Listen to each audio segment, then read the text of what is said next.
The Great Gatsby, Chapter 6. About this time, an ambitious young reporter from New York arrived one morning at Gatsby's door and asked him if he had anything to say. "Anything to say about what?" inquired Gatsby politely. "Why, any statement to give out." It transpired after a confused 5 minutes that the man had heard Gatsby's name around his office in a connection which he either wouldn't reveal or didn't fully understand. This was his day off, and with a laudable initiative he had hurried out to see. It was a random shot, and yet the reporter's instinct was right. Gatsby's notoriety, spread about by the hundreds who had accepted his hospitality and so become authorities upon his past, had increased all summer until he fell just short of being news. Contemporary legends, such as the underground pipeline to Canada, attached themselves to him, and there was one persistent story that he didn't live in a house at all, but in a boat that looked like a house and was moved secretly up and down the Long Island shore. Just why these inventions were a source of satisfaction to James Gatz of North Dakota isn't easy to say. James Gatz. That was really, or at least legally, his name. He had changed it at the age of 17, and at the specific moment that witnessed the beginning of his career, when he saw Dan Cody's yacht drop anchor over the most insidious flat on Lake Superior. It was James Gatz, who had been loafing along the beach that afternoon in a torn green jersey and a pair of canvas pants. But it was already J. Gatsby who borrowed a rowboat, pulled out to the Tuolumne, and informed Cody that a wind might catch him and break him up in half an hour. I suppose he'd had the name ready for a long time, even then. His parents were shiftless and unsuccessful farm people. His imagination had never really accepted them as his parents at all. The truth was that J. Gatsby of West Egg, Long Island, sprang from his platonic conception of himself. He was a son of God, a phrase which, if it means anything, means just that. And he must be about his father's business, the service of a vast, vulgar, and meretricious beauty. So he invented just the sort of J. Gatsby that a 17-year-old boy would be likely to invent. And to this conception he was faithful to the end. For over a year he had been beating his way along the south shore of Lake Superior as a clam digger and a salmon fisher, or in any other capacity that brought him food and bed. His brown, hardening body lived naturally through the half-fierce, half-lazy work of the bracing days. He knew women early, and since they spoiled him, he became contemptuous of them, of young virgins because they were ignorant, of the others because they were hysterical about things which, in his overwhelming self-absorption, he took for granted. But his heart was in a constant, turbulent riot. The most grotesque and fantastic conceits haunted him in his bed at night. A universe of ineffable gaudiness spun itself out in his brain while the clock ticked on the washstand and the moon soaked with wet light his tangled clothes upon the floor. Each night he added to the pattern of his fancies until drowsiness closed down upon some vivid scene with an oblivious embrace. For a while these reveries provided an outlet for his imagination. They were a satisfactory hint of the unreality of reality, a promise that the rock of the world was founded securely on a fairy's wing. An instinct toward his future glory had led him, some months before, to the small Lutheran college of St. Olaf's in southern Minnesota. He stayed there 2 weeks, dismayed at its ferocious indifference to the drums of his destiny, to destiny itself. and despising the janitor's work with which he was to pay his way through. Then he drifted back to Lake Superior, and he was still searching for something to do on the day that Dan Cody's yacht dropped anchor in the shallows alongshore. Cody was 50 years old then, a product of the Nevada silver fields, of the Yukon, of every rush for metal since '75. The transactions in Montana copper that made him many times a millionaire found him physically robust, but on the verge of soft-mindedness, and suspecting this, an infinite number of women tried to separate him from his money. The none too savory ramifications by which Ella Kay, the newspaper woman, played Madame de Maintenon to his weakness and sent him to sea in a yacht were common property of the turgid journalism in 1902. He had been coasting along all too hospitable shores for 5 years when he turned up as James Gats's destiny in Little Girl Bay. To young Gats, resting on his oars and looking up at the railed deck, that yacht represented all the beauty and glamour in the world. I suppose he smiled at Cody. He had probably discovered that people liked him when he smiled. At any rate, Cody asked him a few questions, one of them elicited the brand new name, and found that he was quick and extravagantly ambitious. A few days later, he took him to Duluth and bought him a blue coat, 6 pairs of white duck trousers, and a yachting cap. And when the Tuolumne left for the West Indies and the Barbary Coast, Gatsby left too. He was employed in a vague personal capacity. While he remained with Cody, he was in turn steward, mate, skipper, secretary, and even jailer. For Dan Cody sober knew what lavish doings Dan Cody drunk might soon be about, and he provided for such contingencies by reposing more and more trust in Gatsby. The arrangement lasted 5 years, during which the boat went 3 times around the continent. It might have lasted indefinitely except for the fact that Ella Kay came on board one night in Boston, and a week later, Dan Cody inhospitably died. I remember the portrait of him in Gatsby's bedroom, a gray, florid man with a hard, empty face, the pioneer debauchee, who during one phase of American life brought back to the eastern seaboard the savage violence of the frontier brothel and saloon. It was indirectly due to Cody that Gatsby drank so little. Sometimes in the course of gay parties, women used to rub champagne into his hair. For himself, he formed the habit of letting liquor alone. And it was from Cody that he inherited money, a legacy of $25,000. He didn't get it. He never understood the legal device that was used against him, but what remained of the millions went intact to Ella Kay. He was left with his singularly appropriate education. The vague contour of J. Gatsby had filled out to the substantiality of a man.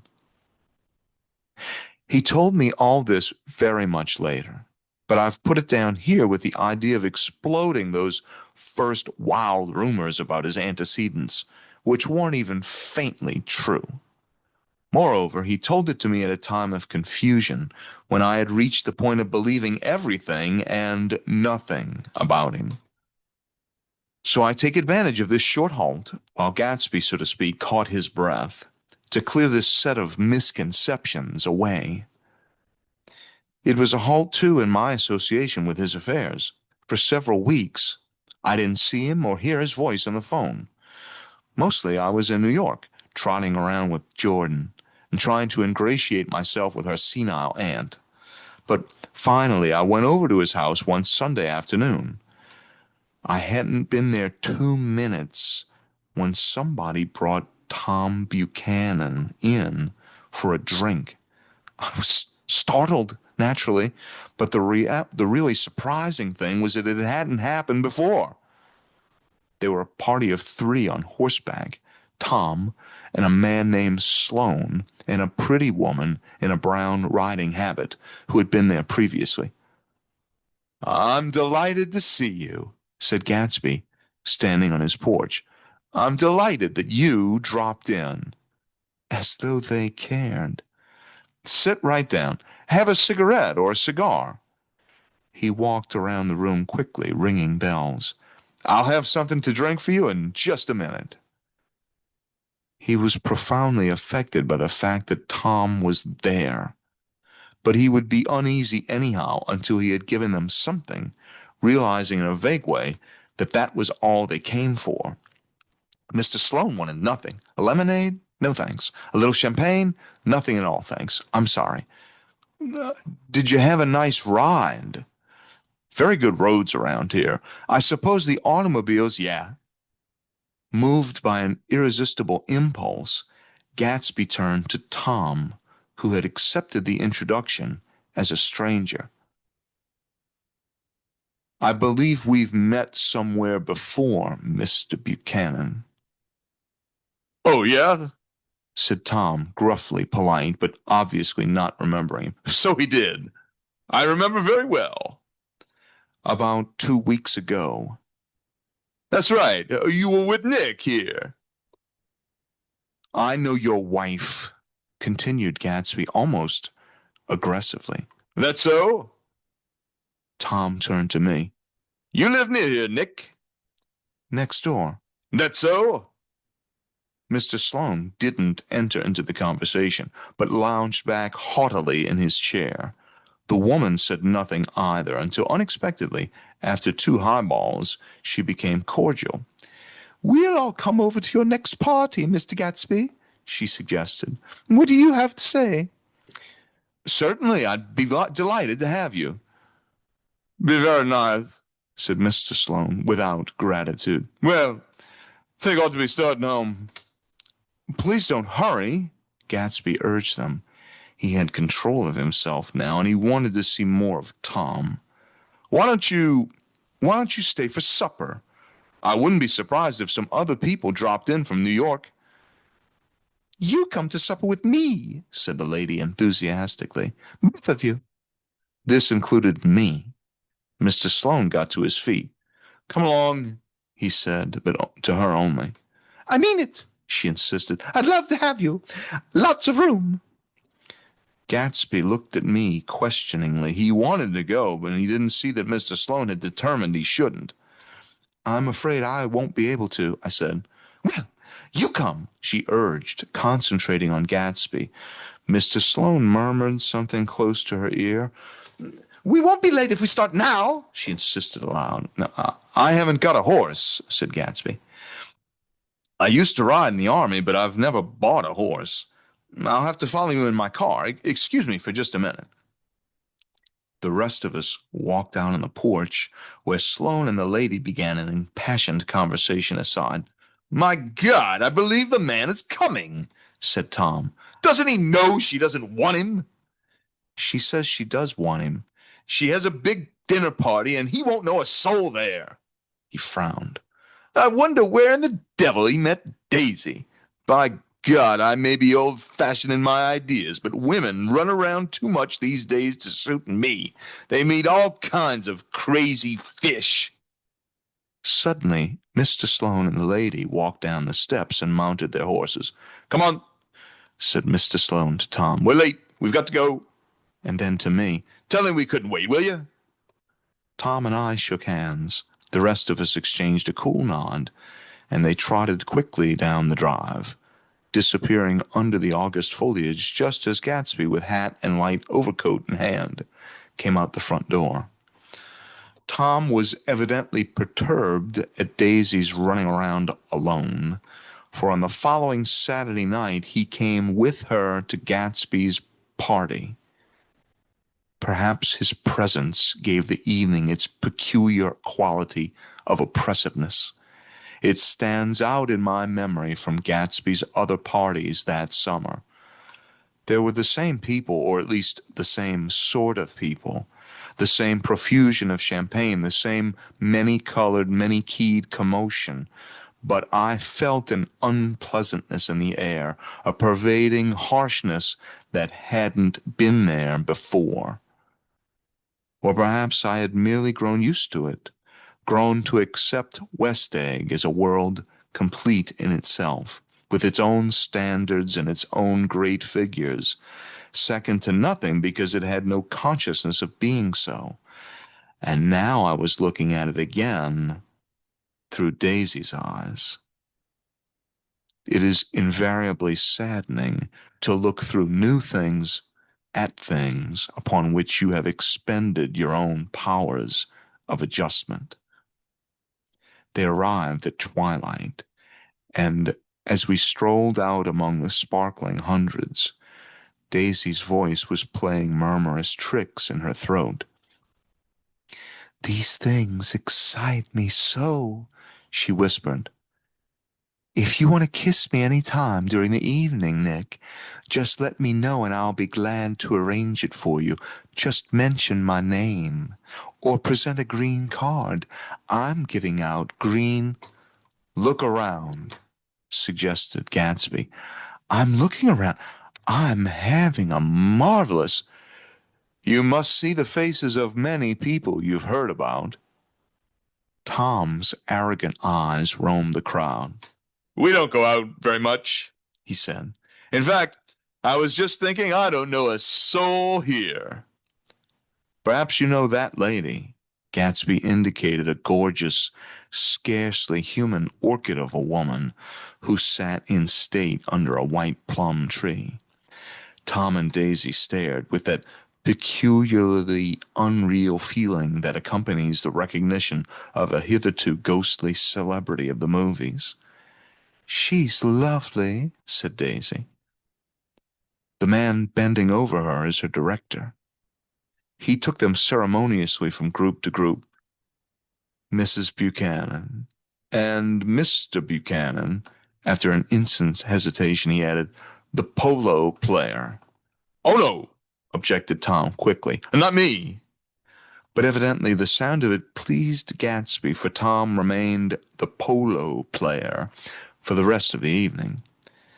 "I've never met so many celebrities," Daisy exclaimed. "I like that man. What was his name? With the sort of blue nose?" Gatsby identified him, adding that he was a small producer. "Well, I liked him anyhow."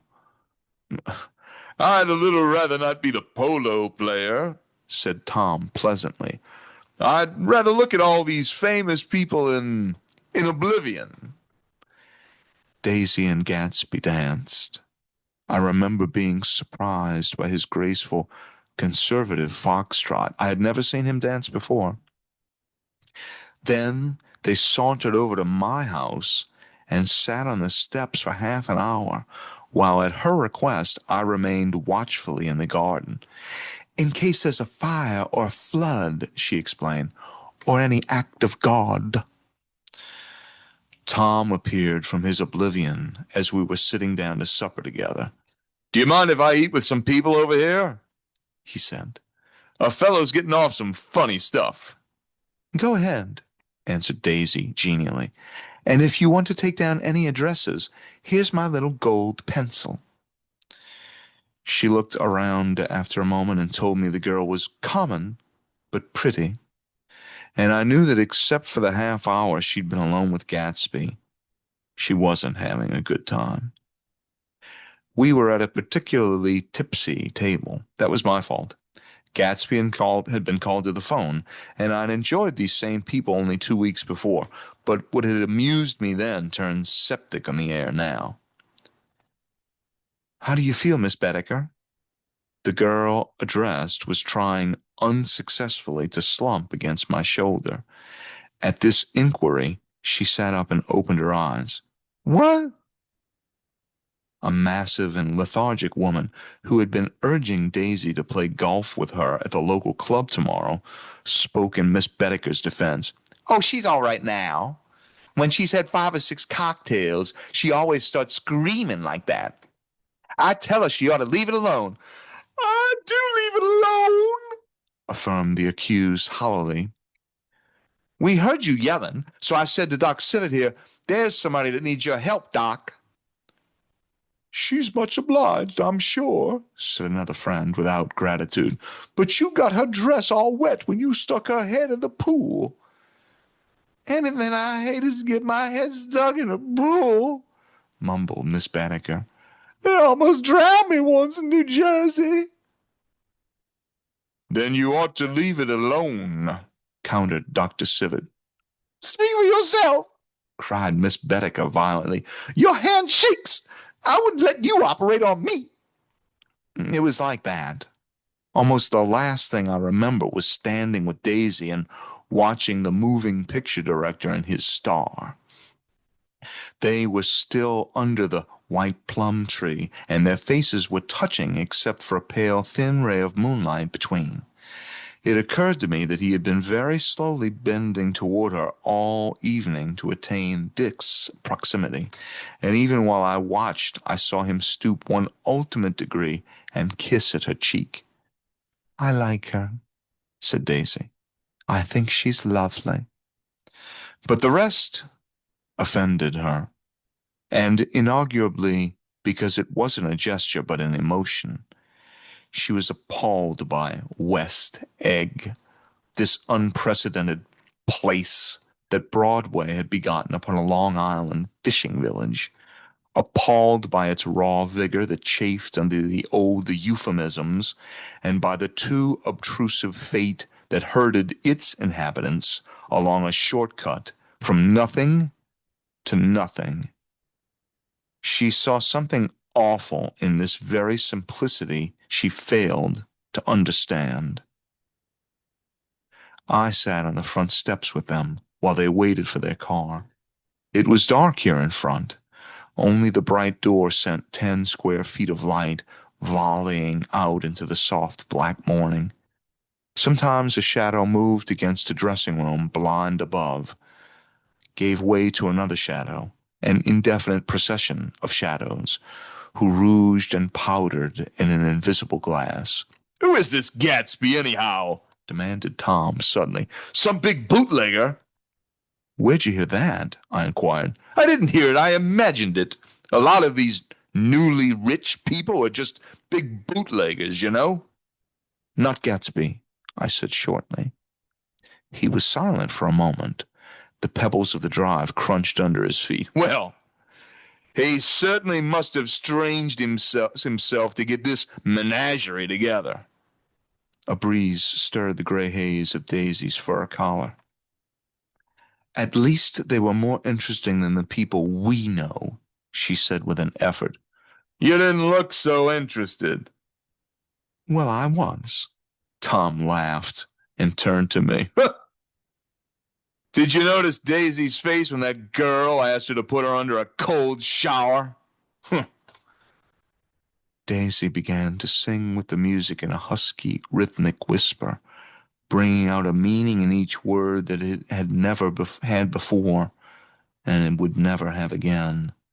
When the melody rose, her voice broke up sweetly, following it in a way contralto voices have, and each change tipped out a little of her warm human magic upon the air.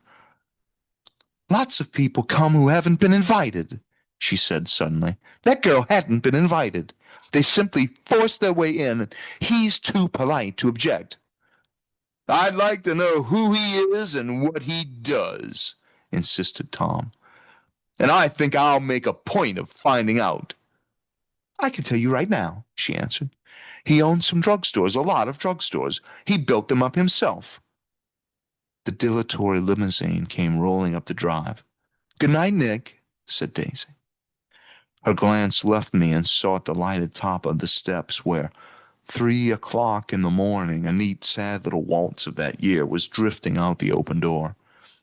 After all, in the very casualness of Gatsby's party, there were romantic possibilities totally absent from her world. What was it up there in the song that seemed to be calling her back inside? What would happen now in the dim, incalculable hours. Perhaps some unbelievable guest would arrive, a person infinitely rare and to be marveled at, some authentically radiant young girl who, with one fresh glance at Gatsby, one moment of magical encounter, would blot out those 5 years of unwavering devotion. I stayed late that night. Gatsby asked me to wait until he was free, and I lingered in the garden until the inevitable swimming party had run up, chilled and exalted from the black beach, until the lights were extinguished in the guest rooms overhead.